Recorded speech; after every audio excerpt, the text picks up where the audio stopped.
আবু জেহেল আগুনে থেকে বাপজি ছোট ছোট কাঙ্কর পাথর বাপজি তুলল। কয়েকটা পাথর তুলে হাতের ভিতরে এইভাবে মুঠ বেঁধে পকেটের ভিতরে এইভাবে হাত ভরে নিয়ে খুঁজতে লাগলো রাসূলুল্লাহ কোথায় আছে। দেখে আপনার আমার নবী জনাবে মুহাম্মদ রাসূলুল্লাহ সাল্লাল্লাহু তাআলা আলাইহি ওয়াসাল্লাম নবী আমার মক্কা নগরে বাপজি কিছু মানুষের সামনে তিনি জান্নাত জাহান্নামের বয়ান করেছিলেন।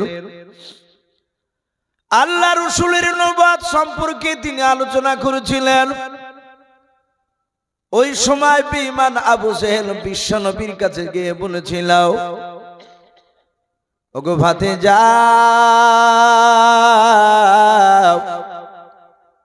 বলো বলো তুমি নাকি নবুয়তের দাবি করেছো মনে হয়? বলে তুমি যদি নবুয়তের দাবি করো বাবা, তাহলে বলো আমার এ হাতের ভেতরে কি ভরা আছে?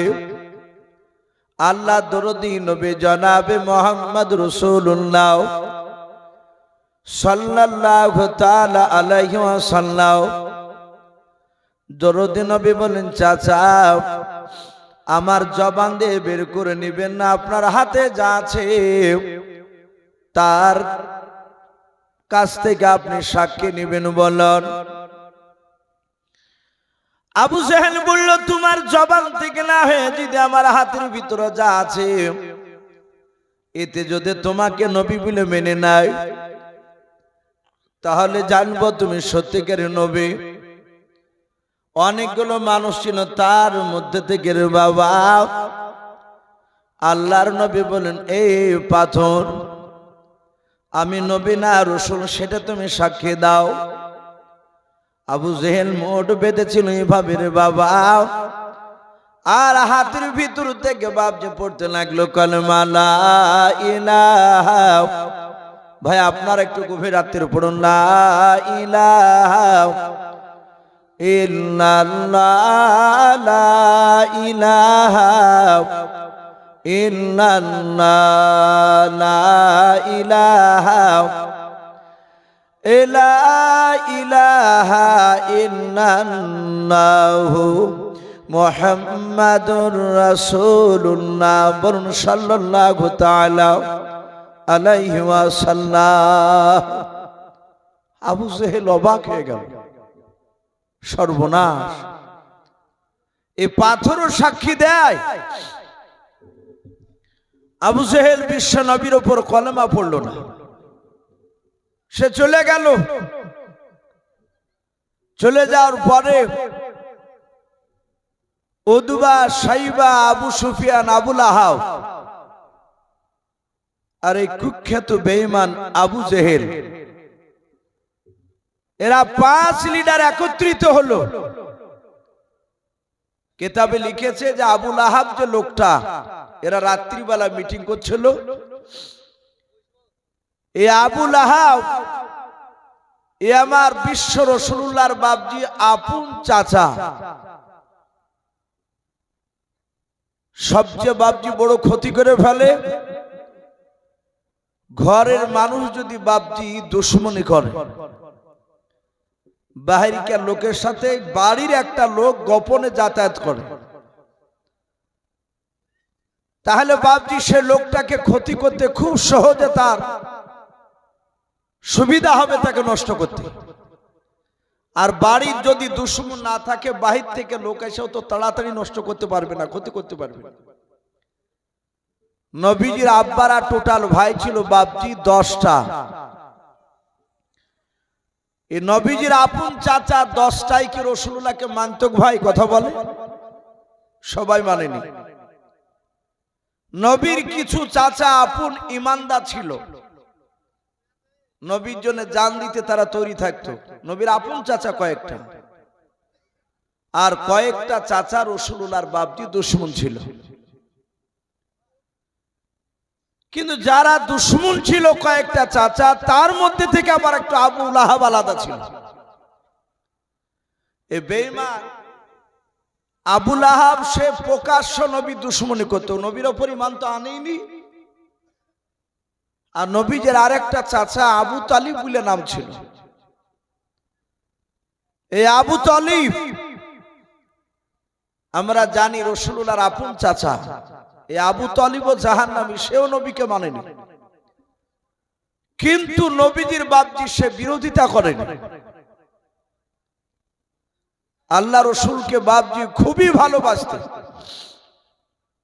আল্লাহর নবীকে এত ভালোবাসতেন এই আবু তালিব। কিতাবে লিখেছে আমার বিশ্ব নবীকে বাপজি আবু জেহেলরা শুধু মারবো বলেছে।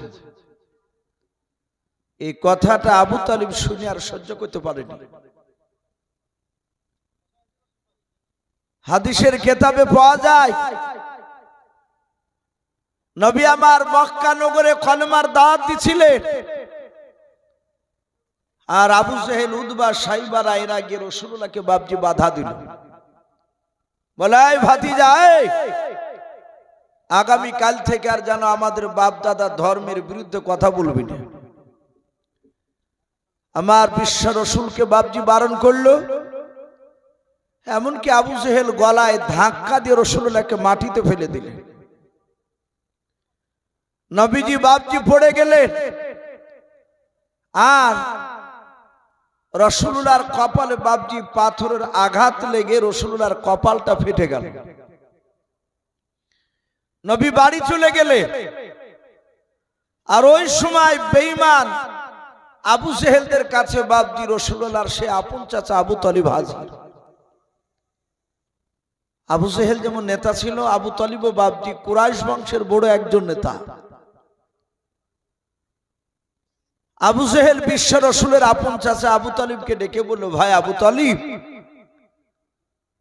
তোমার সম্মানের দিকে তাকিয়ে তোমার ভাতিজাকে আমরা কিছু বলি নাই। এই আবু তালিব, তোমার ভাতিজা 14 দিন ধরে আমাদের বাপ দাদার বিরুদ্ধে কথা বলছে, সে নতুন কলেমার দাওয়াত দিচ্ছে। আগামীকাল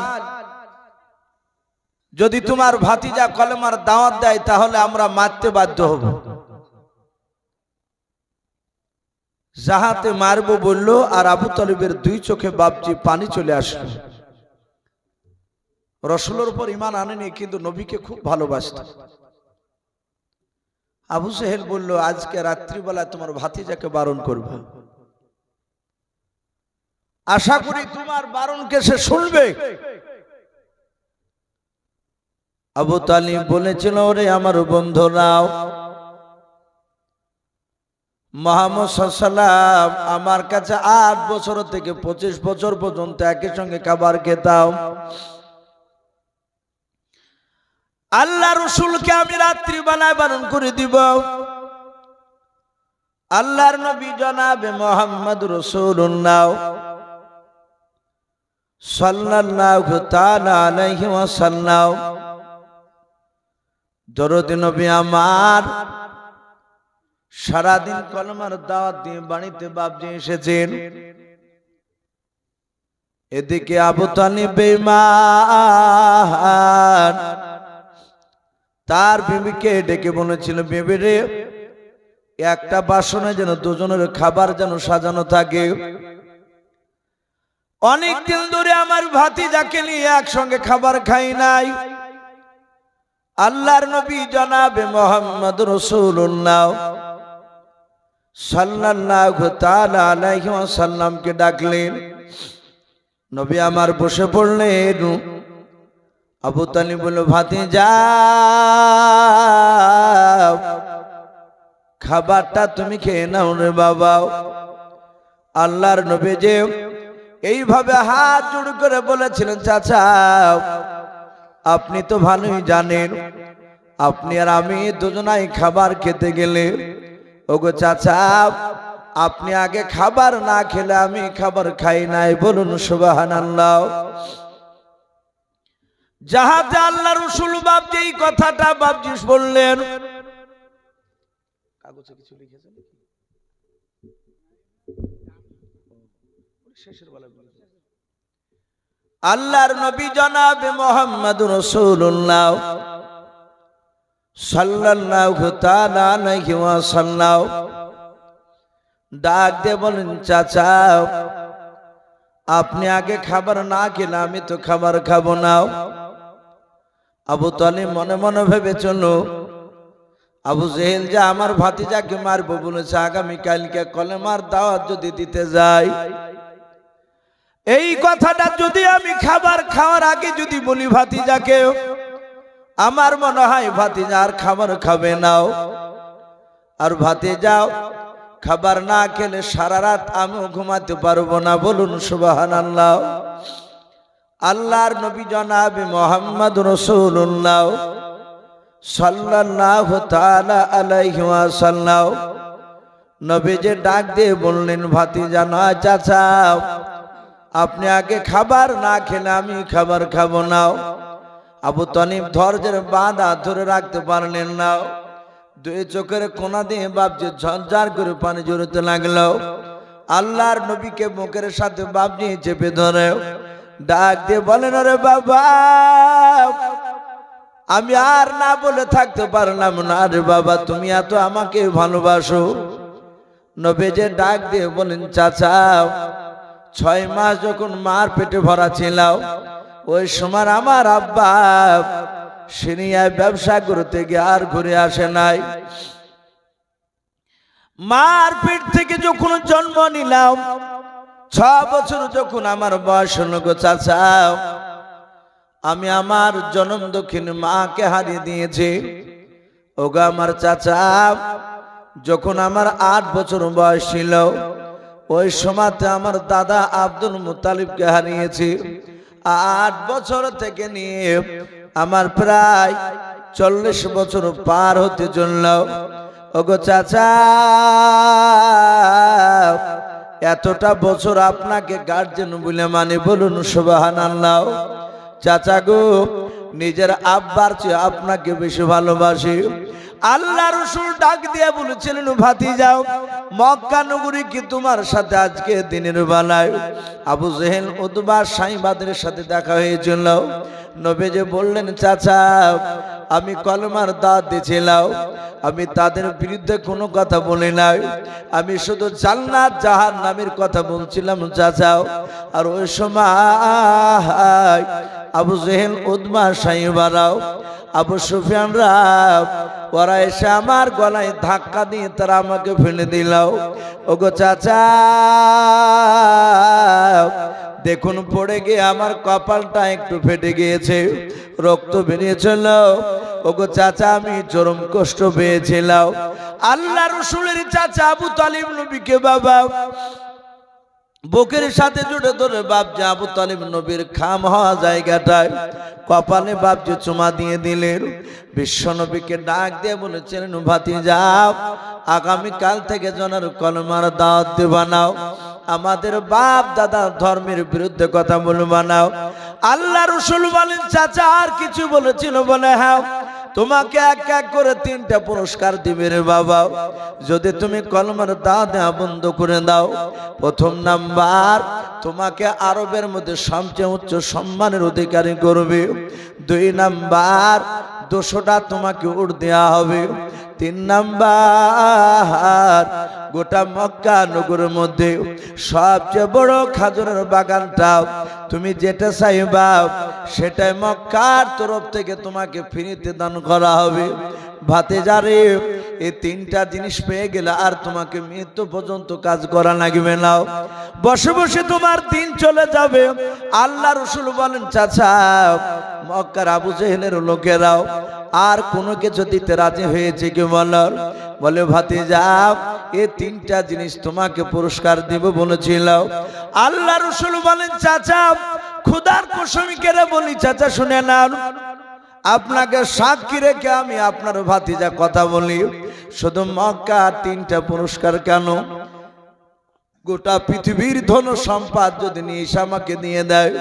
ওগো চাচা শুধু ধন সম্পদ নাই, আসমান থেকে সূর্য পেড়ে নিয়ে এসে যদি আমার ডানা হাতে দিয়ে দেয়, চাঁদ পেড়ে নিয়ে এসে যদি আমার বাম হাতে দিয়ে দেয়।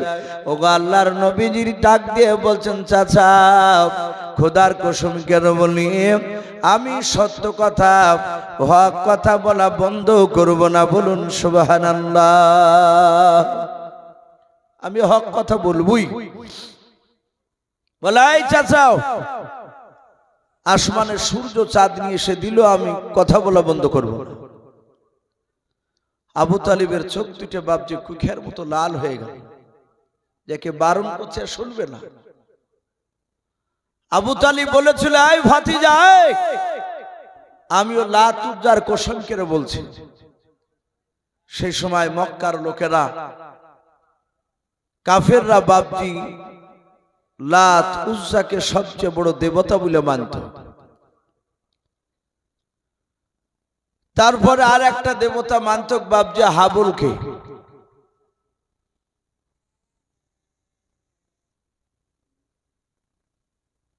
কিছু বলছিল, ডাক দিয়ে বলেছিল, এই ভাতিজাও, আমিও লাত উজ্জার কসম করে বলি, তুমি কথা বলা বন্ধ করবে না? বলে না। বলে আমিও তোমার চাচা, আমি তোমার সামনে কথা দিলাম। আবু তালিবের কণ্ঠে জান থাকাকালীন পর্যন্ত মক্কার কোন মানুষ তোমার শরীরে ফুলে ছিটকে ফেলতে পারবে না। বলুন সুবহানাল্লাহ। এত বড় মহব্বত করা লোকটা, সে লোকটা বাপজি জান্নাত যেতে পারেনি, সে জাহান্নামে যাবে। আবু তালিব যখন ইন্তেকাল করে, রাসূলের সেই বছরটা চরম দুঃখের বছর ছিল। এক খাদিজা ইন্তেকাল করেছে, আবু তালিব ইন্তেকাল করে গিয়েছেন আগে, খাদিজার আগে। রাসূলুল্লাহকে বাপজি কাফেররা মেরেছে। নবীজির মাথার উপরে সাহারা করার কেউ সান্ত্বনা দেওয়ার মতো লোক নেই। বিশ্বনবী চরম বাপজি ব্যথায় ব্যথিত। আবু তালিব কলেমা না পড়ল, যদি আবু তালিবকে বলতো, আবু তালিব তোমার ভাতিজাকে অমুক জায়গায় মারছে কাফেররা, আবু জেহেলের লোকেরা, তো সাথে সাথে আবু তালিব সোজা দৌড়ে যেতেন আর কাফেররা পালিয়ে যেত। রাসূলকে বুকের সাথে তুলে ধরে বলতো, তোমাকে কবি বারণ করেছি কলেমা দাও, তুমি দিও না। কিন্তু আবু তালিব থাকা পর্যন্ত বাপজি কেউ হা দিতে পারত না। কিন্তু আবু তালিব ইন্তেকাল করেছে, খাদিজা ইন্তেকাল করেছে, কেউ না। সেরাতে হালবিয়া বলে একটি কিতাব, তাতে এসেছে আল্লাহ রাসূলকে মেরেছে, নবীজির শরীর দিয়ে রক্ত ঝরছে, মাথার কপাল ফেটে, গা বেয়ে, পা দিয়ে যেখানে যেখানে পা দিচ্ছে সেখানে সেখানে রক্তের দাগ লেগে যাচ্ছে। কাফেরদের মায়া ছিল না রাসূলুল্লাহকে মারতে। এখনো বাপজি এক শ্রেণীর বেঈমানেরা, আমরা ইউটিউবে ফেসবুকে দেখছি বিভিন্ন খবরে, অনেক জায়গায় এক শ্রেণীর জানোয়াররা মুসলমানকে ধরে ধরে মারছে। আপনারা শুনেছেন হয়তো, অনেকে ভুলে যাচ্ছে। ঝাড়খণ্ডের তাবরেজ আনসারী ভাই যুবক, আজ ক বছর হয়ে গেল, ওকে 18 ঘন্টা ধরে বাপজি এক শ্রেণীর বেঈমানেরা জঙ্গলের ডাল ভেঙে, কচা ভেঙে, অনেকগুলো মানুষের সামনে তাকে পিটিয়ে হত্যা করেছে। এ কথা সত্য না মিথ্যা একটু জোরে বলে? তাবরেজ আনসারীকে, মালদাহার আফরাজুল ভাইকে, তাকেও বাপজি আপনার কুড়োল দিয়ে পেছন থেকে এক জানোয়ার কোম মারিয়ে তাজা শরীরে বাপজি পেট্রোল দিয়ে তাকে আগুন দিয়ে জ্যান্ত পুড়িয়ে দিল। এটা তো শুনেছেন নিশ্চয়, ওটা কয়েক বছর হয়ে গেল। অনেক জায়গায় দেখতে পাওয়া যাচ্ছে বৃদ্ধ আর বাপজির বয়সের লোক, দাদুর বয়সের লোক, তাদের দাড়িকে ধরে কাটিয়ে দিচ্ছে জোর করে। এই জানোয়াররা এত অত্যাচার চালাচ্ছে রাসূলুল্লাহর জামানাতেও বাপজি। আমার বিশ্ব রাসূলকে সেসব জানোয়াররা মারত। ওরা জানতো, কাফেররা বলে দিয়েছিল মুহাম্মদকে যত কষ্ট দিয়ে মারবা তত তোমাদের নেকি হবে। বলুন আস্তাগফিরুল্লাহ। ওরা তো চিনে না রাসূলুল্লাহকে। বাপজি আমার সোনা লালেরা, এক শ্রেণীর জানোয়ার থাকে, তারা যেভাবে চালায় ওইভাবে তাদের বাপজি এক শ্রেণীর মানুষ তাদের কথায় নাচে। দুনিয়ার পরিস্থিতি বাপজি ভালো নাই, এটা আমরা সকলে জানছি। দিল্লির এক পুরোহিত সে বলেছে এখন টার্গেট আমাদের মক্কা নগরে কাবা শরীফকে দখল করার জন্য। একবার যাইয়ে দেখ না তোর অবস্থা কি করছে। কেন বলছে ওই কাবা শরীফের নিচে নাকি মক্কেশ্বর মন্দির ছিল। বলুন আস্তাগফিরুল্লাহ। নাম্বার করছে।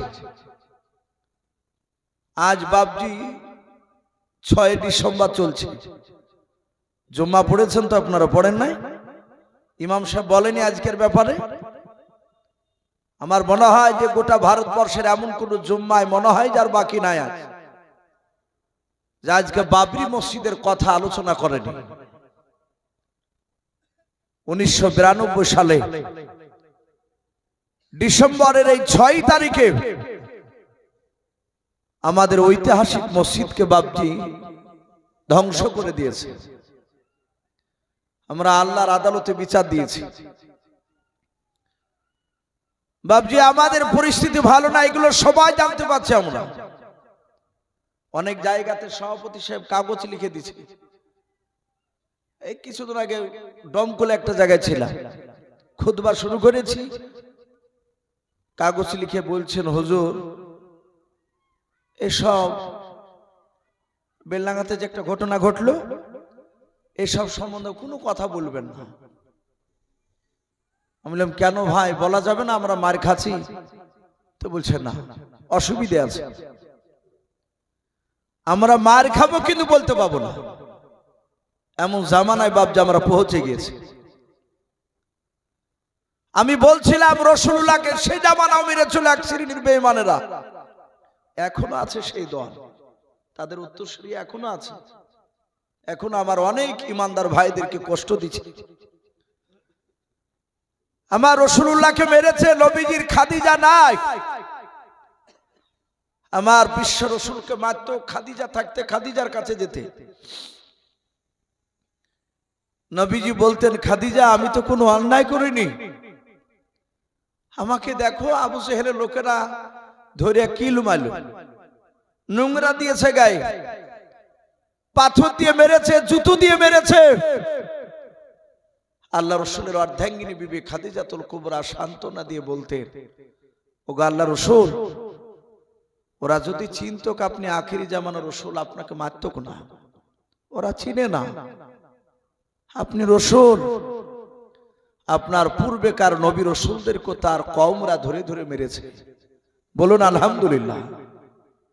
কত বড় সান্ত্বনামূলক কথা। আর আপনার আমার বিবি একবার পরীক্ষা করে দেখে, পাড়া থেকেও যদি মারে তো কানতে কানতে বাড়িতে যদি যান আর বিবিকে যে যদি বলেন যে আমাকে মারিয়েছে অমুক চায়ের দোকানে অমুক লোক, তমনি বলবে ওর লাকে মারতে পারেনি, ওর নাক সুরে ফাটিয়ে দিতে পারোনি। আর নাহলে বলবে তুমি হাতে আমার চুরি খুলে তোমার হাতে চুরি পড়ো। ও জানে যে মারামারি করে মরে গেলে আবার আরেক জায়গায় হাঁটু পাড়তে পাবো, আবার বিয়ে করতে পাবো। আর খাদিজা এমন সান্ত্বনা দিচ্ছে ওগো স্বামী আপনি কাঁদবেন না, আপনি যে রাসূল তা ওরা চিনে না, ওরা জানলে আপনাকে মারতো না। রাসূলকে সান্ত্বনা দিয়ে কথা বলতে, সে খাদিজা নাই, সান্ত্বনা দিবে কে? মালে কমসে কম সামনে গিয়ে আবু তালিব বলতো এই আমার ভাতিজাকে কেন মেরেছো, এতটুকু কথা বলতো, কিন্তু আবু তালিবও নাই। রাসূলকে কে সান্ত্বনা দিবে?